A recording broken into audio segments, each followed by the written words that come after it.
YouTube Brando here. So we're going to go ahead and do a review on this gun. Even though we've only thrown right around 100 rounds downrange with it. I brought 100 rounds with me to the range. We left with a few rounds, not many, so a little less than 100 rounds. But I'm actually fixing to do a trade with this gun. A guy wants to trade me a 22 long rifle ISSC pistol and give me 300 cash for this one. And I'm kind of taking a little bit of a loss. But his gun's brand new in the box as well. And, you know, I showed the other ISSC. I do have one already, but I have two kids, and I want them each to have a 22 pistol that they get when they're 21. And then I want them, they already each have a rifle that they get when they're 18, even though they probably won't get those until they're 21 too. I don't know. When I was 18, I didn't need a damn rifle.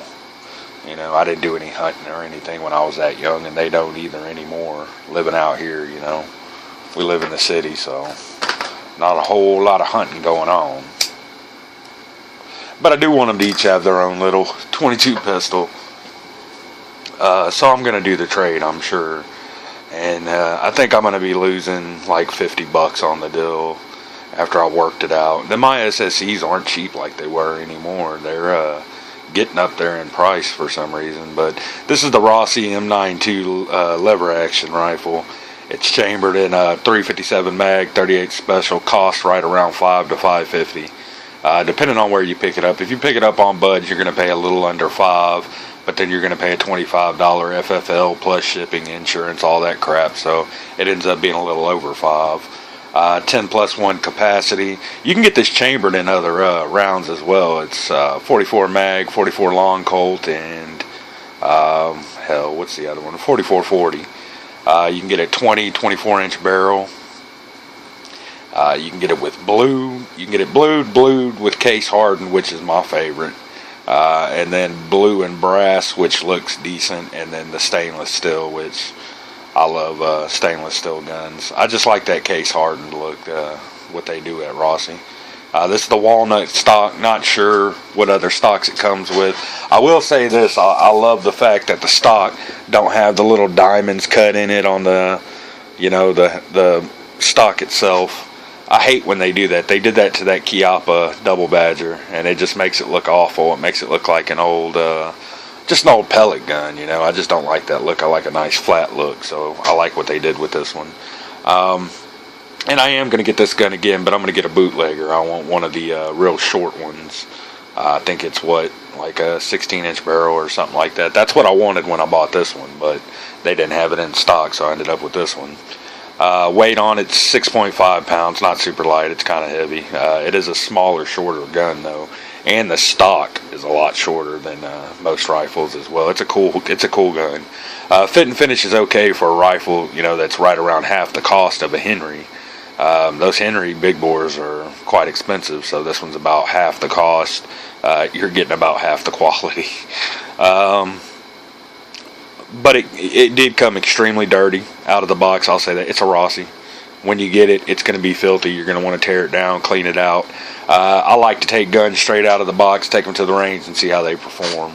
And with the Rossi, I've never been able to do that. I've always had to, you know, tear them down.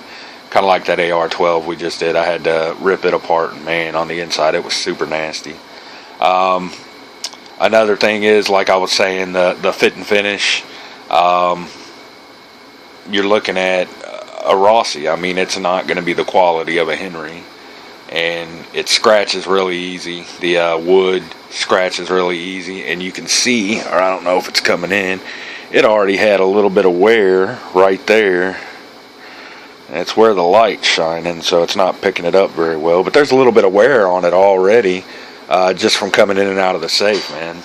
So it wears out pretty easy. There's already a little scuff mark on the barrel up there from where we had it at the range that day. So it's better than Heritage.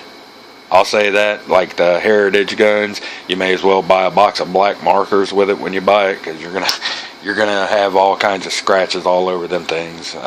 It's a little bit better than Heritage. It's not quite that bad, but it's still Not very good to fit and finish.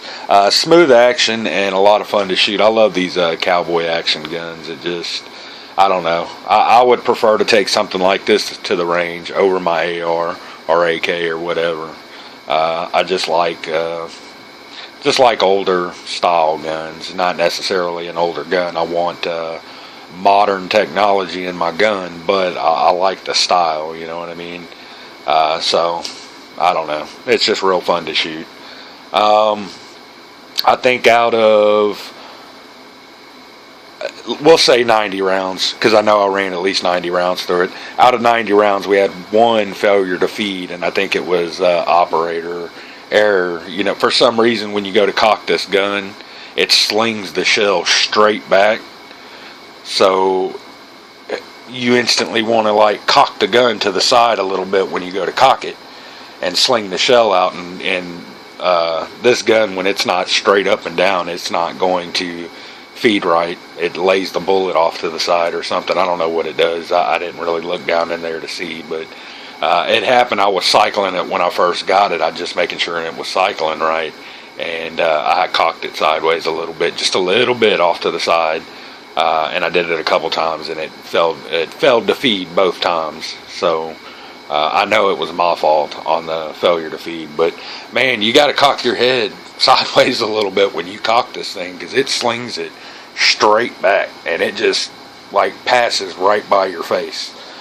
So just instantly you want to cock it sideways, but really you just have to kind of notch your head sideways and it blows it right past you. So I don't know if they all do that or not. This is the only the second one I've ever owned, but I want to say the first lever action I had, it popped them off to the side. It might have flung them back and I just didn't notice. It was a little 22, so who knows.